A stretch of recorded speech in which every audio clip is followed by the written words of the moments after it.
So we have something cool today, which is this. This is it a Threadripper die? It's a Threadripper die. Okay, Yep. Threadripper die that's been exposed.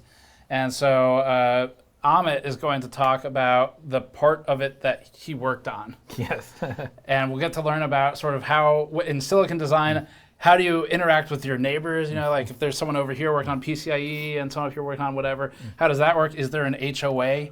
Do you have to pay dues?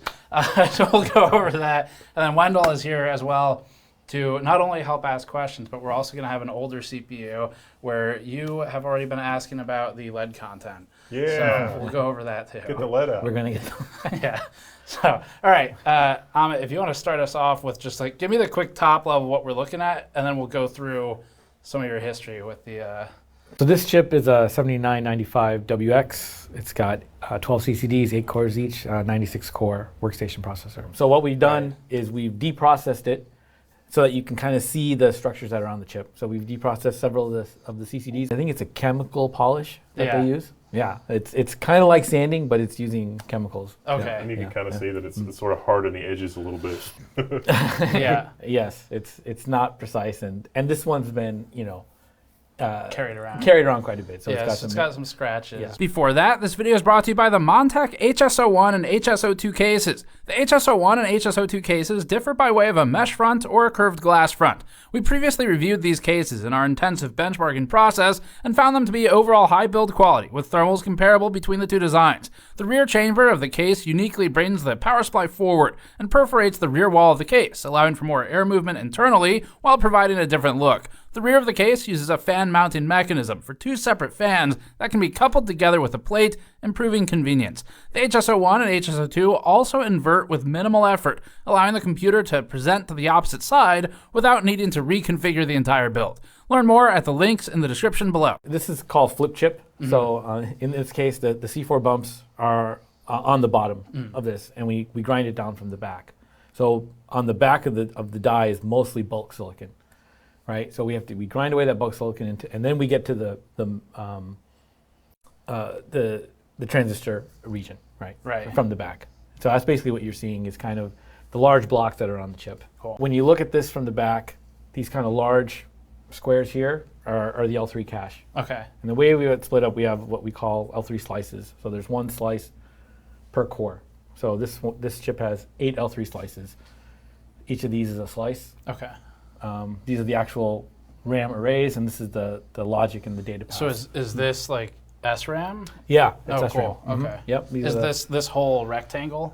Yes. SRAM? This whole rectangle and this rectangle. What's that grid we're seeing across it? That grid is just okay. So inside the SRAM are what we call macros. Okay. So the way we build, like let's say a 1 meg or 2 meg slice, is we have smaller macros that we put in there. Okay. That we tile together, and the macros are kind of the fundamental building block of the SRAM. Are the darker pieces in between the grid, like that tiny piece, you know, that one, is it silicon? Is it copper? Like, again, we're looking from the back and we grinded it down, so it's where there's no transistors, effectively, Okay, right? got it. Kind of Cool. dark space in Yeah. between, yeah. Cool.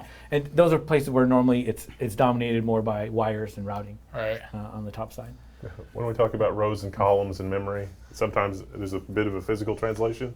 Yes, exactly. They are exactly physical. Yeah. So cool. the columns translate into data bits, and the rows translate into cache lines. Yeah. So then outside of the L3, which you can see is pretty massive, these are the L2s now, and the L2. So the L3 is shared by all the cores in the CCX. We call this whole thing the CCX or core complex. The next section is the L2. That is per core. Right now, the two SMT threads do share the L2, but they are specific per core. And so you can see there's 8 of those. And then beyond that is what we call the core or the engine.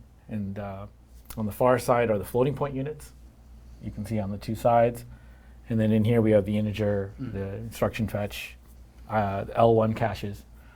They're all in this part. There's actually 12 of these CCDs in the package. So the one we're looking at is kind of in the bottom right corner. So right in the middle is the I/O die. So what happens is all of these CCDs talk to the I/O die that's in the center. So this top part is that communication. And in this generation we call it GMI. And so the GMI is basically a high-speed serial interface complex. What did you work on this? Okay, so when I was doing pre-silicon, what I worked on primarily was something called the L3L2 sync block. So basically, it was the communication between the L3 block and the L2 block. You can see it. It's a very funny block because it's very wide in that it's got to transfer, half cache line of data right at a time. But so it takes the whole height of the core, but it's very narrow. Okay. Right. So it's a very challenging block to design. So, can you point it out again, like where? Yeah, it's right in here. Okay. I don't know if you can see it. That strip. It's that strip between the L3 and the L2. Yeah. I mean, that's an absurd amount of logic packed into what is a relatively small amount of real estate on the screen, and yet the pipeline is unbelievably complicated for dealing with that. Yes. Just because of, I mean, even level shifting, it's like, oh, we're going to level shift from this to that. It's like, well, then you got settling time and all the stuff that goes with that, and you just I'm sure that requires a lot of special sauce. What is level shifting? So level shifting is if you have, let's say, a driver circuit on one voltage and a receiver circuit on a different voltage, you can't just directly connect them together. Okay. Because it'll, break some of the transistor properties. Is it level as in voltage level? Yeah, voltage level. Oh, okay. Exactly. I see. Exactly. So, like, let's say the cache is at 1.2 volts and the core is down at 0.8 because it wasn't doing much, right? You basically have to shift the signal or level shift the signal from the 1.2 volt domain to the 0.8 volt domain.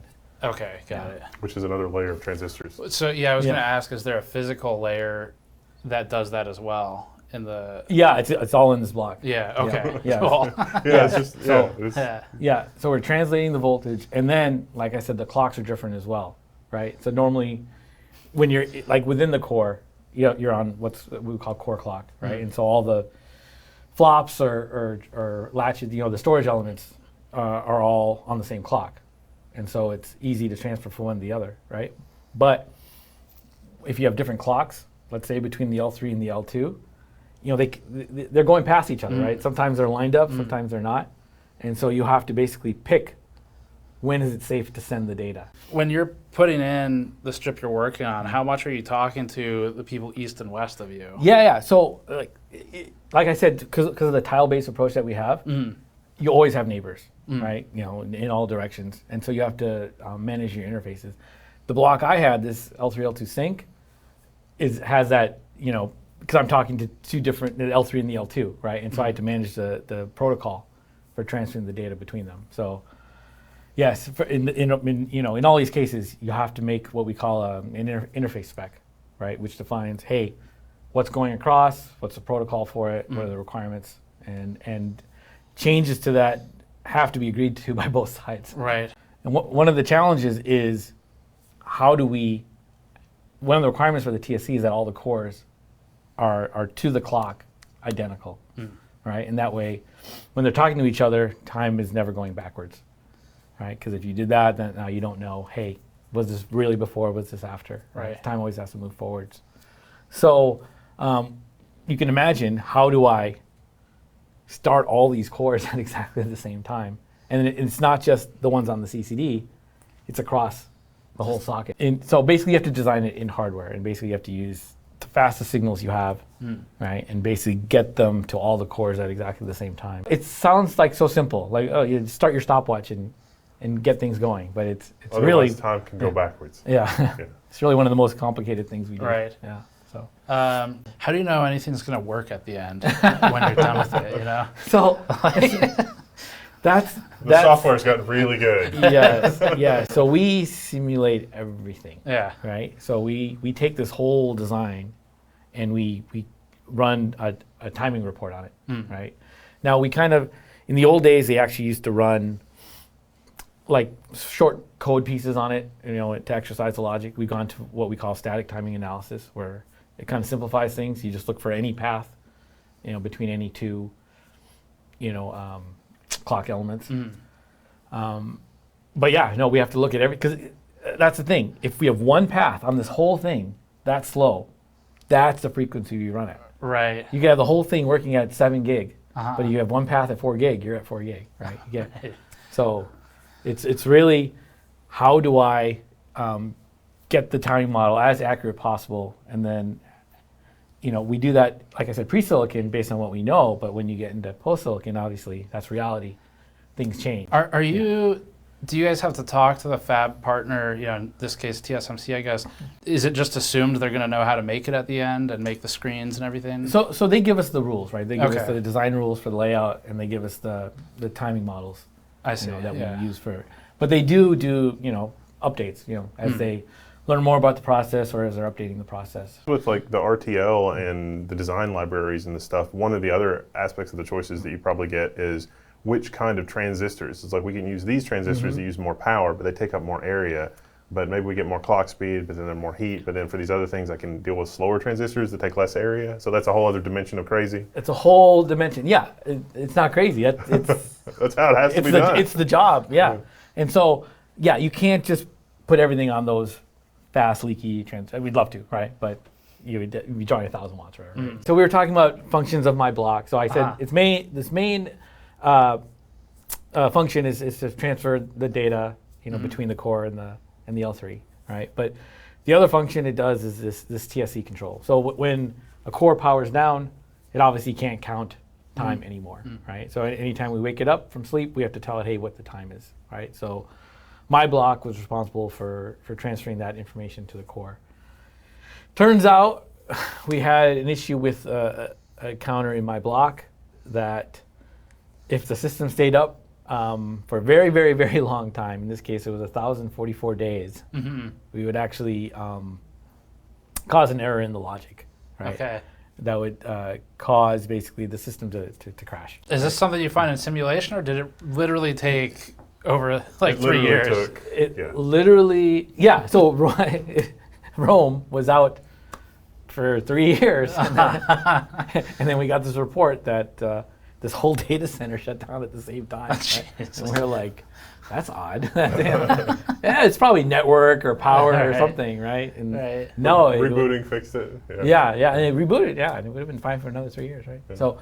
So our first question was, what? You had a system up for 3 years, right? Because that's pretty unusual. You basically have to not do any updates, right? Or you have runtime patching in the kernel, which is like they either didn't know what they were doing, or they really good. Oh, okay. Yeah. So, and so, but yes, in this case, it was they were just up for the same amount of time, and so hit the issue at the same time. So yeah, that's cool. I guess the last thing we'll point out is. When these are like etched and stuff, they epoxy it and whatever to protect it. Yeah, there's like some epoxy glue that we put over this after we deprocess it to try and keep it together. Yeah. So. Cool. Do you want to move to the other CPU? Yeah. So this is a PA-RISC chip. It's a 7300 LC. Codename was Velociraptor. What year? This was, we taped out in 95. Cool. Yeah, 95. So is this like first job out of college? First job out of college, yeah. So I had just left grad school. I went to go work at HP in Fort Collins. And my mentor, his name was Barry, he owned what we call top-level composition. So that was basically the floor plan of the chip and, kind of putting the whole thing together. And I was working under him, right? 5 months into the job, he decides to go to another job. Oh, okay. And so I ended up owning the top level of the chip. And I'm like, what are you talking about? That's a heck of a promotion. Good luck. I'm so sorry. Yeah. So this was what we called by CMOS 14. So it's I think 140 nanometer. Something like that. Back then, the metal pitches were actually more important because we only had 4 metal layers. Like I said, this has 15, 17. This was 4 metal layers to connect all the transistors. Now, when I say all the transistors, 6.5 billion. I think this was 200,000. Oh wow! Yeah, something it's like quite that. a difference. Yeah. Yeah, and I show the chip. The chip is roughly the size of this I/O die, right? Right. This is 1 core, right? And you can, just with the naked eye, you can even see the structures that are on here. And reduced instruction set. It's really reduced temporally as well. Yes. 200,000 transistors. Yeah. This is the first PA-RISC chip that had onboard caches. So it had a 64K iCache, 64K D cache. we had a second level cache that was off chip, 8 meg SRAM. So, but yeah, it's interesting. Like this is the integer data path for the core. This is the floating point here. This is the TLB. For TLBs for looking up memory addresses, physical translation. We had a iCache controller, a Dcache controller, and this is what we call the memory I/O block. So it was kind of a old SoC where it had the memory I/O controller on the die and it had the caches on the die. Do you remember any of the big challenges from this one? Yes. So okay, it's that kind of memory. Yeah, this is my first project out of college, right? So our biggest speed path or timing challenge that we had was a path that it was called the daddy bus. Okay, great. It was a data address going from the Dcache up over here to the integer data path, right? So it kind of went through here and into here, right? And it was limiting our frequency. So at the time, our top frequency, I think, was 160 megahertz. I actually came up with this new circuit to kind of speed up the bus, right? I remember, I think I was on a plane, and I was just drawing stuff, and I'm like, oh my God, I started like banging the tray table, and like, people are like, what's going on? I'm like, you don't understand. Yeah. So anyway, I came up with this circuit to speed up this bus, and so we ended up with 180 megahertz. Right. Okay, that's a big jump. Yeah. But then I realized, so I do the overclocking stuff, right? And I realized my chip that I actually had overclocked it to 200 megahertz, and so that was my workstation that I had in the lab, or in our design group, right? And so it was the most desirable system. So back then you could launch jobs on other people's machines, and so everyone would be trying to launch their jobs on my machine so that they could get their stuff done more quickly. So yeah, it was the overclocked VR. That is cool. So lead. So this is not ROHS safe. So like I said, this chip is wire bonded, right? With the I/O rings. The next generation had the C4 bumps, which is a lead solder ball that basically sits on top. It makes a connection to the die, and then that gets flipped upside down in the package. So the first gen of that we had at HP, we were getting this weird thing where the cache arrays would just randomly flip. Like, they were storing a 0 and then they were a 1, or instead of a 1 they were a 0, right? And we were like, what's going on?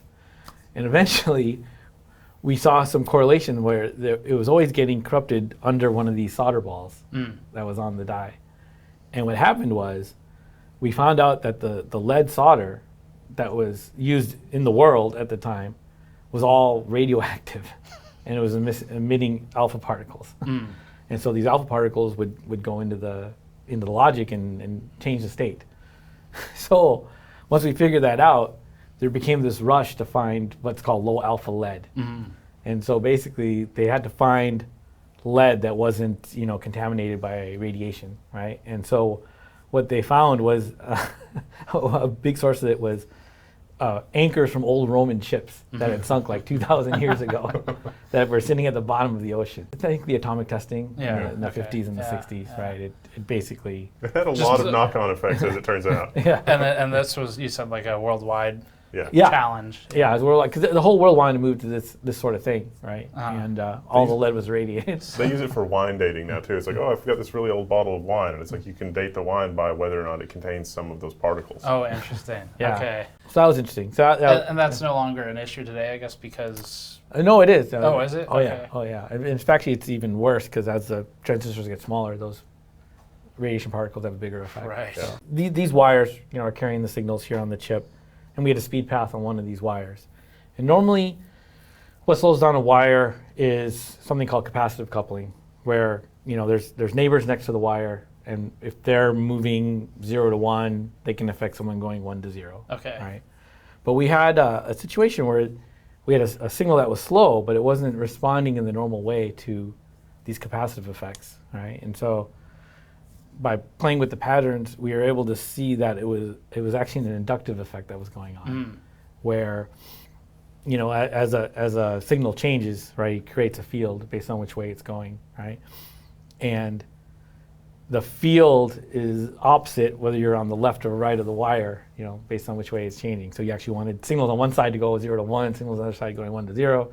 That was your worst case coupling. So anyway, we saw this pattern and we were like, it looks like inductance, but how do you prove it? So because the chips were like this back then, someone, this is actually a little before my time, but someone had this bright idea of taking a gum wrapper, a metallic gum wrapper, and they put it on the surface of the die. That actually reduced the inductive coupling on the signal. Fix the problem? And fixed the problem. So then you just... Sounds like another metal layer. No, we cornered the market on Wrigley gum and just... I was going to say, just go buy all the orbit packs and start using the wrapper. What do they do with that information, right? Yeah, so then you have to basically start modeling inductance in your design, right? So I work with HP Labs as our research because this is new stuff. There were no tools for this, right? And so we basically came up with analyzers to make sure, hey, we don't have all these signals next to each other, routing without proper what we call signal returns. So it's the wrapper basically acted like a ground, to break up the fields, right? So if you add intentional grounds in between the signals, you can break up that inductive coupling. Right. So there's this website called Silicon Zoo. I think we were talking about a little bit. It's, this guy, I think he's at Florida State. He deprocessed a bunch of chips and found like little artwork that people had put on chips. So he found the one on this chip. So is there an Easter egg? Yeah. So it's kind of hard to see here, but it's right here. And if you go to the Silicon Zoo website, you can see it. This is actually a picture of a velociraptor. So, oh. Yeah. So the chip was called Velociraptor, and this area right here is the design. So my friend Doug did the artwork for it. Oh, cool. So it's big enough that you can even see it with the naked eye. So I think, Steve, you had a couple of questions. One is, how can you afford to put something like that? Yeah, that's the first question. Is like, I mean, if the boss finds out about the Easter egg, are they like, what are you using our area for? Yeah, so it turns out what we call the Y dimension of the chip was defined by these two caches and these structures in the middle. And so on this side, we had, like I said, the floating point and the integer data path. And just the way they naturally were, there was this empty space above them, right? And so we had to put something in there, or we wanted to. So that was a natural area where I could put this logo, and then see this checkerboard here? Yeah. It's actually a huge, what we call bypass capacitor. Okay. So it's basically on-chip capacitance, right? Because I was like, I got this empty area, what am I going to do with it? Right? So I just plastered it with that. So who knows? Does it get used? I mean, it's really tough to quantify. You basically have to build a chip with it and without it and see the difference to know, because it's in the power supply. But this do you have any Easter eggs in the Zen CPUs? Okay. Or can you not talk about them because they'll get mad? So that was your other question. Are there any dangers, right? Right. And so there's this famous story of some engineers who work on their design and they put their names in the silicon in metal, in metal only. And what happened in the fab is because the metal wasn't connected to anything, it started flaking off in the fab and causing defects and just basically causing havoc. Contaminants all over the fab. No. If only there were a way to identify. Since it was literally their names. They knew exactly who had done it. So that was banned. So the way this one is designed up here, it's actually, there's a sheet of metal, but then it's got the vias, the contacts in it. Okay. That's what structurally holds it in place. So we actually had logo design rules that we used. Cool. Yeah, to safely put these in. But there was something you mentioned earlier about taking a screen to your desk so it wouldn't be used again or something. Oh, the mask. Yeah, the mask. Yeah. Yes. What was that story? Okay, so we do different revs of the chips, right? The one we shipped on this one was D0, right? Which is the fourth rev. When we first got it back, we were debugging it in the lab for a couple of weeks. It was acting really strangely. Like, it kind of worked, but like some stuff oddly didn't work. And we were like, what's going on? Like, some things were shorted and some things were just open. So then we, did like a deprocessing to see what was going on. And we saw, so the top level metal is called metal 4. And we saw that the wrong metal 4 mask was used. So when we create these chips, there's it's a photolithography process, right? And there's a mask for each layer, you know, for the transistors and then for each metal layer. And they had used the C0 metal 4 mask on the first D0 wafers. And some very small things had changed, I guess. Yeah, and we had some small edits in there. So it wasn't like catastrophic where the whole thing just didn't yield or just was shorted. It just had these really weird behaviors.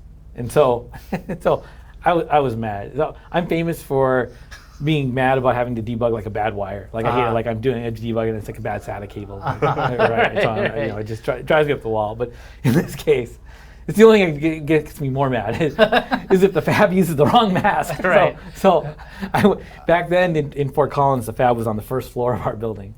So I literally went down to the fab and I said, "Give me this mask." So did you go down, you put on the bunny suit, you walk into the fab, and What are you doing? Like, you used the wrong mask. So I physically took the mask from them and I took it back to my desk so that they wouldn't use it anymore. Oh, that's wild. Yeah.